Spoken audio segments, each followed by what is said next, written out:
लाला मोर पिछुआरवा दवाना, लाला मोर पिछुआरवा दवाना। अब दवाना के लंबे लंबे पात दवनवा रस मातेला। लाला सेवदाना पियली भर्तियन के दीदी, लाला सेवदाना पियली अगुआ के दीदी। अब माती रहेली सरे राती दवनवा रस मातेला। अब माती रहेली सारी राती दवनवा रस मातेला। लाला मतले में गईले सुधिल रसिया, लाला मतले में गईले रंजित रसिया। अब भोसड़ो के रही जाला पेट दवनवा रस मातेला। अब उड़रो के रही जाला पेट दवनवा रस बातेला।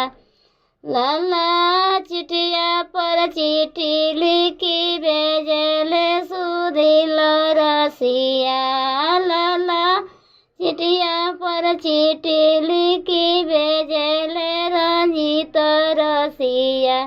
अब तुहर बहिना गैली बरदाई डगरिया बीचे रोके दवनवा रस मातेला। लाला चिठिया पर चिट्ठी लिखी भेजले दुलावा के भैया, लाला चिठिया पर चिट्ठी लिखी भेजले दुलावा के दैया। अब के ई बने लड़िका के बाप दवनवा रस मातेला। ला चिठिया पर चिट्ठी लिखी भेजले सुधिल रसिया, लाला चिठिया पर चिट्ठी लिखी भेजले रंजित रसिया। अब हम बनबो लड़िका के बाप दवनवा रस माते।